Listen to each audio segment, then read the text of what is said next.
Dalam video ini saya akan share technical analysis, iaitu teknik entry menggunakan kaedah breakout. Sebelum itu, anda perlu faham bab breakout dan juga bab major chart pattern. Okey, dalam teknik entry breakout ini, breakout yang berlaku mesti lebih daripada 3% daripada level resistance. So, selepas breakout, ada dua kemungkinan yang akan berlaku. Pertama, harga terus naik, atau yang kedua, harga turun seketika sebelum kembali naik. So, untuk kemungkinan kedua ini, kita boleh gunakan teknik swing high, swing low, ataupun teknik HL yang kita belajar dalam video sebelum ini. Okey, bagaimana kita nak entry? Kita boleh entry bila harga close, dan kita mesti buat pengiraan berapa besar risk yang kita tanggung ataupun stop loss. Okay, bab risk dan stop loss akan saya explain dalam video stop loss nanti. Anda boleh tengok nanti. So, bila entry menggunakan kaedah breakout ini, syarat yang saya cakapkan tadi mesti breakout lebih daripada 3%. So, kalau risk terlalu besar, okay, so bila kita ukur risk terlalu besar, kita perlu tunggu harga membuat pullback. Dan kita akan gunakan teknik HL yang kita belajar sebelum ini. Breakout yang terjadi mesti bersama dengan volume yang lebih tinggi dari volume sebelumnya. So, untuk jumlah volume yang tepat, perlu bergantung kepada volume yang sebelum-sebelumnya. So, kalau sebelum-sebelumnya volume rendah, tiba-tiba hari ini volume spike lebih tinggi daripada volume yang sebelum ini, so kita boleh consider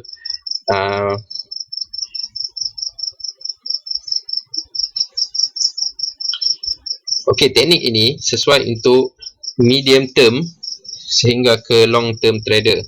So, untuk swing trader lebih cantik ataupun lebih bagus, kita gunakan kaedah HL. So, untuk kaedah breakout ini sesuai untuk medium term sehingga ke long term trader. Okay, saya akan tunjukkan contoh.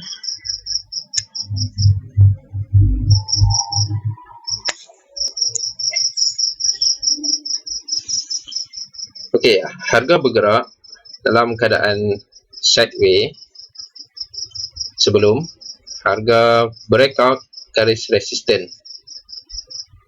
Okey, dan candle yang breakout ini biasanya candle Marubozu ataupun kombinasi 2-3 candle bullish, mestilah 3% daripada level resistance. Dan kawasan entry kita adalah apabila harga membuat closing.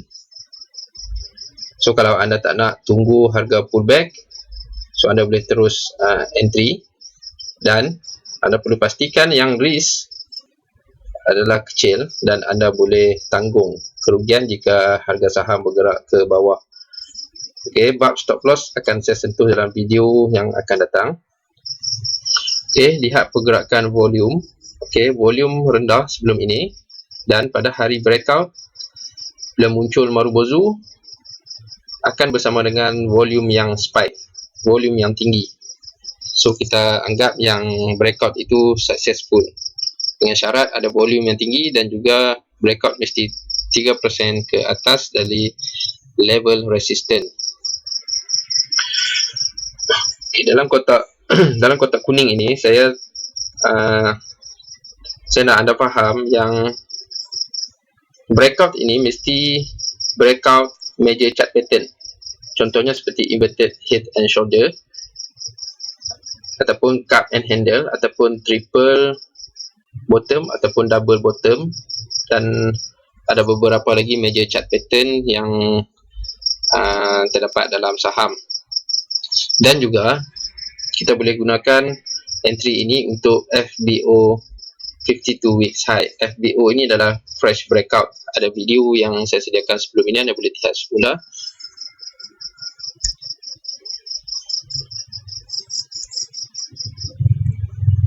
Okey, ini contoh breakout cup and handle. Okey, harga saham bergerak turun ke bawah, kemudian mencipta satu chart pattern yang diberi nama cup and handle. Kemudian akan muncul satu Marubozu yang memecahkan garis resisten. So, breakout ini mestilah lebih 3% daripada level breakout. Ini adalah contoh head and shoulder, harga bergerak dan create head and shoulder, inverted head and shoulder.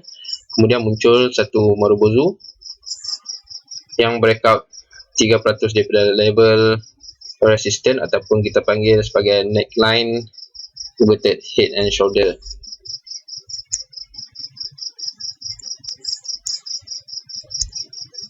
Ini adalah contoh untuk double bottom.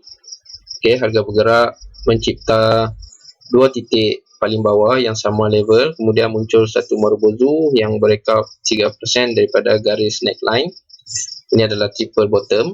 Okey, sama juga mencipta 3 titik terbawah, kemudian muncul satu Marubozu yang memecahkan garis neckline. So, entry kita adalah pada harga close ataupun anda boleh tunggu pullback. Kemudian muncul CRS menggunakan teknik HHHL untuk membuat pembelian semula.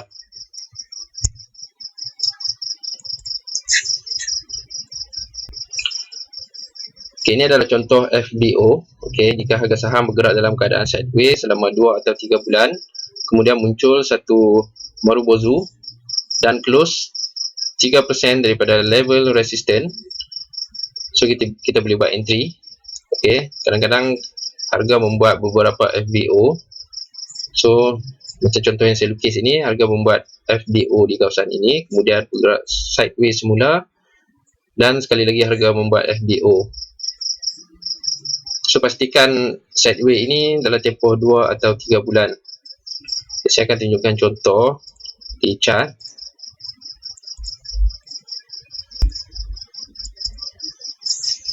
Okay, ini adalah counter Simlife. Okay, kita boleh nampak formasi chart pattern yang dicipta oleh Simlife ini adalah cup and handle. Ini adalah cup dan ini adalah handle. Dan pada hari tertentu, bila muncul satu Marubozu yang memecahkan garis neckline cup and handle sebanyak 3.2%, so kita boleh buat entry di kawasan ini. So, kita akan tengok harga saham terus bergerak naik. So, bila breakout berlaku, harga terus bergerak naik.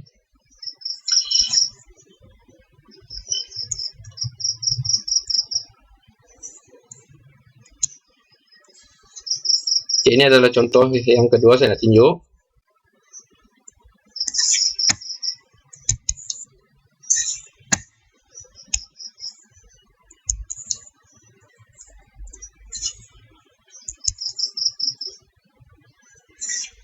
Okay, harga FBO resistant.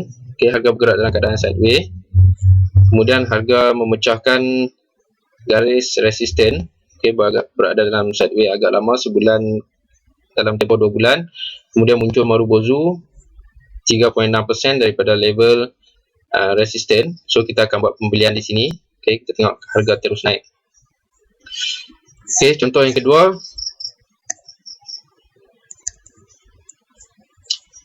Harga membuat penurunan dan membuat test beberapa kali di kawasan support. So, dekat sini ada 3 kali test sebelum harga membuat kenaikan. So, harga berada dalam keadaan sideways. So, kita anggap di sini formasi chart pattern adalah triple bottom sebab dia test garis support sebanyak 3 kali. Kemudian pada kawasan ini muncul satu Marubozu yang memecahkan neckline triple bottom ataupun kita panggil sebagai resisten, dan kita ukur pergerakan saham yang close mestilah lebih daripada 3%, dan kawasan pembelian kita adalah di kawasan ini. Dan harga saham dijangka akan terus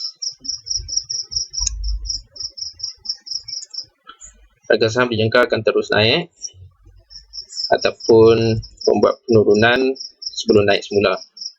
So, kalau nak beli ataupun kalau anda nak tunggu dia buat pullback, anda perlu gunakan teknik HHHL yang anda belajar sebelum ini. So jadi dalam video entry menggunakan breakout ini, saya harap anda boleh cuba buat analisis macam yang saya tunjuk, kemudian boleh post di bahagian komen ataupun di dalam grup coaching, grup Telegram, untuk kita lihat sama ada betul atau tak. So setakat ini saja, sekian, terima kasih.